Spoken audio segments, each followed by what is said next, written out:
Clear है? ऐसे लिखेंगे इसी को और फिर इसको सॉल्व कर देंगे आप। सॉल्व करके जो यम की वैल्यू आएगी है ना, अब उस यम की वैल्यू के आधार पर लिखते हैं कम्प्लीमेंट्री फंक्शन। लेकिन कम्प्लीमेंट्री फंक्शन क्या लिखें, कोई मतलब नहीं है। जो कम्प्लीमेंट्री फंक्शन डायरेक्ट वही सोल्यूशन हो जाएगा। मतलब जो यम की वैल्यू आएगी वो उसको आप देखेंगे, उसके हिसाब से तुरंत आप लिख देंगे सोल्यूशन। और सोल्यूशन मतलब वही complementary function. Homogeneous linear difference equation का जो कम्प्लीमेंट्री फंक्शन होता है वही उसका सोल्यूशन होता है ना। जब होमोजीनियस नहीं रहेगा तब वहाँ पे पर्टिकुलर इंटीग्रल भी निकालते हैं। ठीक, एक बात। दूसरी बात यहाँ पे ये चीज़ है कि यहाँ पर भी आपको एकदम वैसे ही चलना है जैसे आप लोगों ने डिफरेंशियल इक्वेशन पढ़ा था कि भाई जो रूट मिलता है जब सॉल्व करेंगे तो यम की वैल्यू मिलेगी, वही रूट हो जाएगा। अब जो रूट मिलता है वो रियल है कि क्या है, अगर रियल है और जो डिस्टिंक्ट है कि सेम है, डिस्टिंक्ट है तो उसके लिए ऑक्सिलरी इक्वेशन अलग है ना, सेम है तो ऑक्सिलरी इक्वेशन अलग है ना, कॉम्प्लेक्स है तो ऑक्सिलरी इक्वेशन अलग। तो इस तरीके की बातें यहाँ पे भी आपको करनी है क्योंकि जब रूट आएगा उसे अकॉर्डिंग ऑक्सिलरी इक्वेशन लिखेंगे। ठीक है, तो लिखिए इसमें let the homogeneous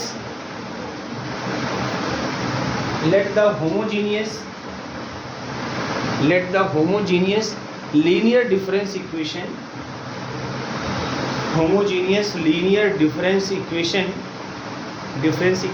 is equation number first लिख लीजिए, YH plus n plus B1 YH plus n minus 1 plus B2 YH plus n minus 2 plus dot plus BNH YN is equal to 0।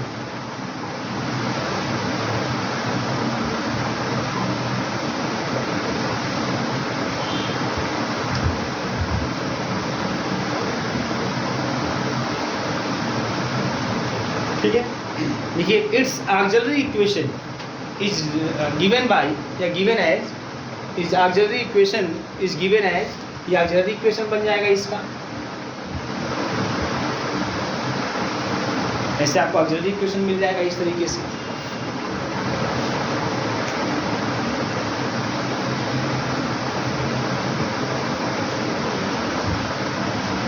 ठीक है,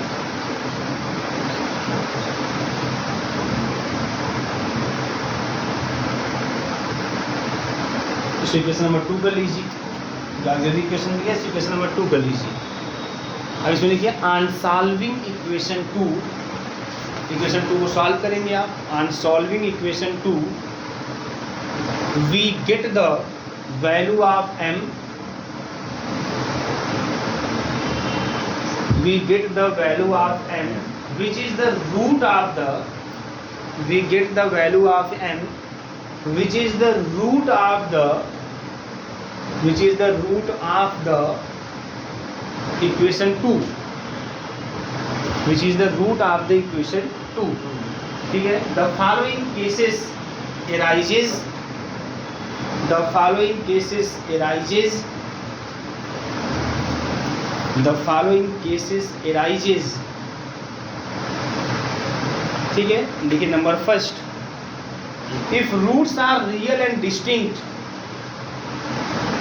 if roots are real and distinct, roots are real and distinct, ठीक है, real and distinct, then the general solution of difference equation, then the general solution of difference equation, general solution of difference equation first, difference equation first is given by, is given by, इसका general solution कैसे लिखेंगे आप, YH is equal to, YH में है तो YH is equal to आप लिखेंगे C1, जैसे वहाँ लिखते थे C1 e to the power लिखते थे ना, यहाँ पे C1 है ना M1 to the power H लिखेंगे यहाँ पे, plus C2 M2 to the power H लिखेंगे, प्लस डाटा डॉट ऐसे कंटिन्यू कर जाएंगे और प्लस का Cn है ना Mn to the power H लिखेंगे। भाई n में है ना, n आर्डर का है, इसलिए जो n रूट मिलेंगे आपको, n रूट मिलेंगे, हमारी जो रूट कौन कौन है, m1 m2 से लेके mn है। तो इस तरीके से अगर मान लीजिए m की दो ही वैल्यू मिलेगी m1 m2, अगर m की दो ही वैल्यू मिलेगी m1 m2 तो ऐसे केस में आप लिखेंगे सोल्यूशन YH बराबर है ना C1 m1 to the power H और plus C2 m2 to the power H, काम खत्म हो जाएगा यहीं से। क्लियर है, ये तरीका होगा। अगर तीन रूट मिलेंगे तो लिखेंगे YH equal to C1 m1 to the power H plus C2m2 to the power h plus का C3m3 to the power h, ऐसे लिखते हैं आप। क्लियर है सबको? तो ये तरीका होता है ऐसे। तो ये हो गया आपका पहला नंबर। सेकंड नंबर हो गया कंफर्म। सेकंड नंबर लिखिएगा, if some roots are real and equal, if some roots are real and equal, और कुछ रूट आपके रियल एंड इक्वल हो, तब ऐसे केस में दैट इज लेट, मान लीजिए m1 बराबर m2 है, m1 बराबर m2, माने दो रूट आपके सेम है, तब ऐसे केस में क्या होगा? तो YH इक्वल टू क्या लिखेंगे? देन सोल्यूशन तो सोल्यूशन क्या होगा? YH बराबर तो C1 प्लस का C2H लिखेंगे। क्लियर है ना आपको? वहाँ पे लिखते थे हम लोग C1 प्लस का C2H, है ना? यहाँ पे C1 प्लस C2H लिखेंगे, और M1 M2 दोनों सेम है, तो चाहे M1 लिखो चाहे M2 लिखो, पावर H कर दो, और उसके बाद जो आपके आएंगे C3M3 to the power H plus C4M4 to the power H, ऐसे कंटिन्यू होता चला जाएगा CN to the power H। Clear है सबको? इस तरीके से अगर मान लीजिए तीन रूट इक्वल हो, है ना, अगर मान लीजिए, है ना, अगर M1 बराबर M2 बराबर M3 हो, तब ऐसे केस में आप सोल्यूशन लिखेंगे YH बराबर C1 प्लस का C2H प्लस का C3H स्क्वायर, ऐसे चलता जाएगा, ये पैटर्न होगा, है ना।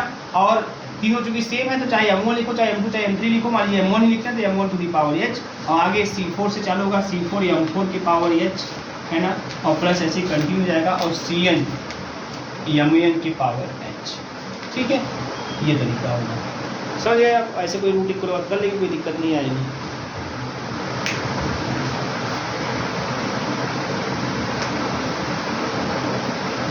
ये रियल रूट हो गए, डिस्टिंक्ट होंगे तब क्या होगा, और आपके सेम होंगे तब क्या होगा। अब जितने 3-4 तो बहुत होता है ना, ऐसा नहीं कि अन रूट 10-15 रूट दे देगा, 3-4 तो बहुत, 3 तो बहुत मिलेगा, बहुत मिलेगा। ठीक है, सेकंड नंबर बेटा, थर्ड नंबर हो गया ना, तीसरा नंबर, if some of the roots are complex, if some of the roots are complex, अगर रूट कॉम्प्लेक्स के रूप में हो, इस some of the roots are complex. ठीक है, देखिए इफ, इसमें लिखेगा, इसमें आगे, if the root m1 and m2, if the root m1 and m2 of the auxiliary equation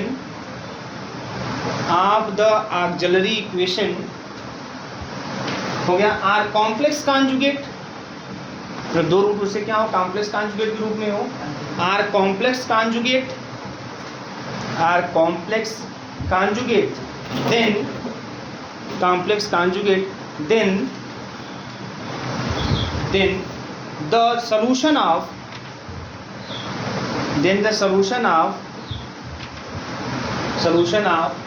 difference equation first, solution of difference equation first is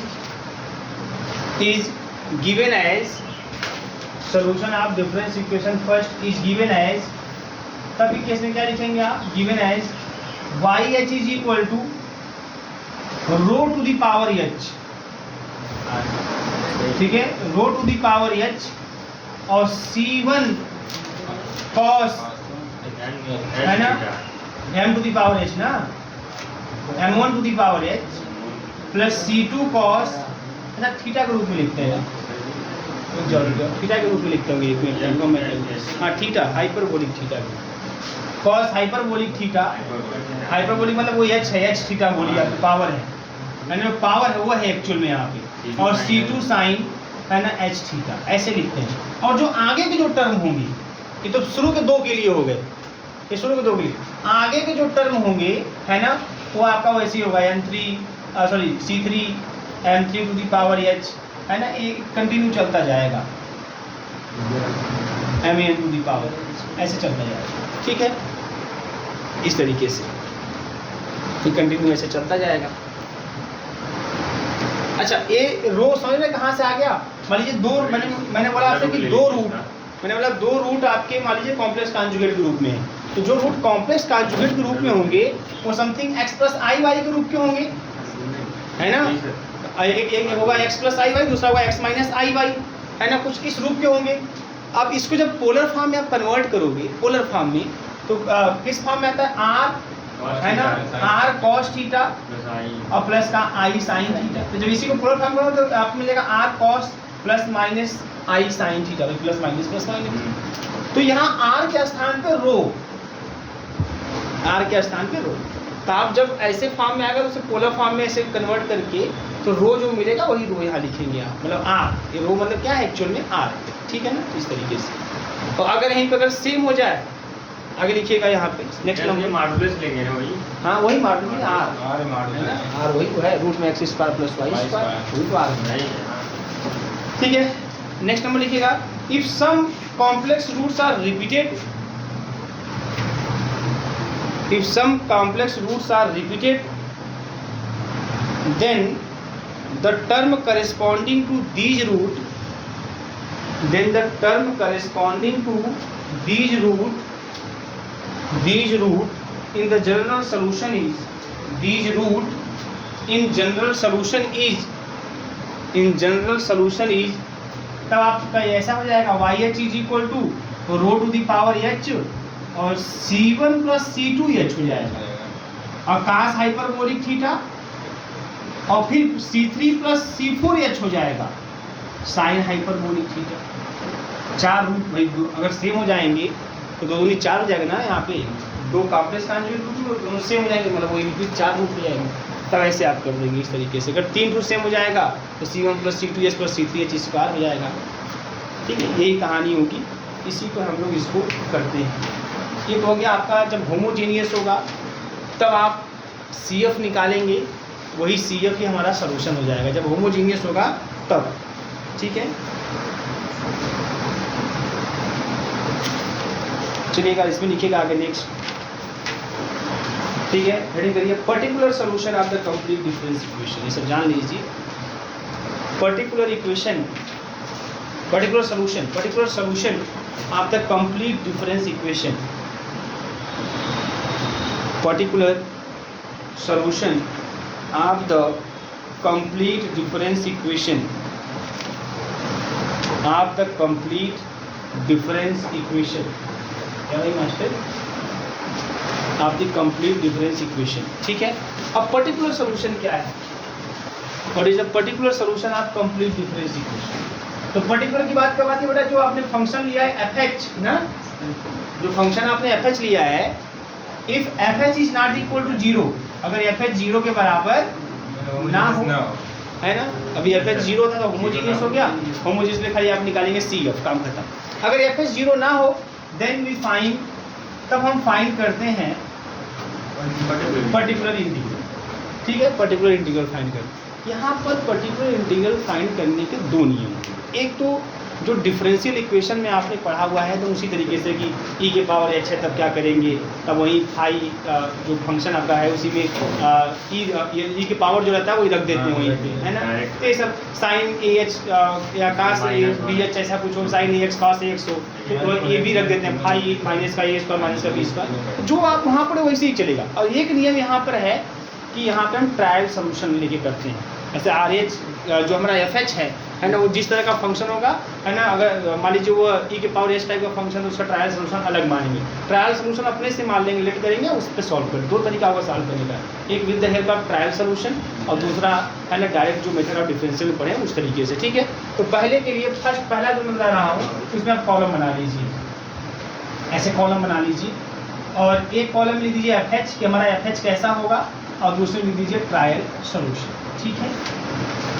तो यहाँ पे जो दिखाई देने वाला है आपको जो दिखाई देगा, या तो FH हमारा b to the power h के रूप में दिखाई देगा, या साइन BH और कास BH के रूप में दिखाई देगा, ठीक है, या तो PH के रूप में दिखाई दे जो कि एक पॉलिनोमियल रहेगा h में, ऐसा भी दिखाई दे सकता है हमारा FH, या तो a to the power h into PH के रूप में दिखाई दे, और या तो a to the power h sine BH, या a to the power h cos BH के रूप में दिखाई दे। तो अगर b to the power h के रूप में दिखाई तो ट्रायल सोल्यूशन आप मानोगे a into b to the power h, अगर sine B H cos B H रहेगा तब ऐसे केस में ट्रायल सोल्यूशन आप मानोगे ए साइन बी एच और प्लस का बी कॉस बी एच, ये ट्रायल सोल्यूशन है। मैं दोनों तरीके से बताऊंगा आप लोग कैसे लगाते हैं।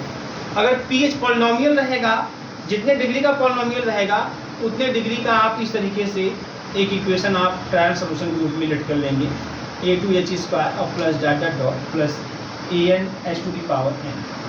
और अगर a to the power h है तो सेम पूरा कहानी वही रहेगा, a to the power h से मल्टीप्लाई कर जाएगा, यही पूरा रहेगा जो यहाँ पे लिखे हैं ऊपर। और उसके बाद ए टू दी पावर एच अगर साइन बी एच रहेगा तो वही रहेगा आपका ए साइन बी एच जो ऊपर है वही है, और प्लस का बी कॉस बी एच। ठीक है, ये इस तरीके से ट्रायल सोल्यूशन मान के लगाएंगे। ठीक है, बहुत सिंपल, दो तो सेम है। ए के पावर एच रहेगा तो वही चीज़ रहेगा, बस एक पावर एच से मल्टीप्लाई कर देंगे। बी के पावर एच रहेगा, ट्रायल सोल्यूशन आप मान लोगे A into B to the power H. अगर sine B H cos B H रहेगा, या तो साइन बी एच रहे या कॉस बी एच रहे, तो आप ट्रायल सोल्यूशन मानोगे ए sine B H B cos B H. Sine B H रहेगा तब वो यही मानोगे, कॉस बी एच रहेगा तब भी यही मानोगे।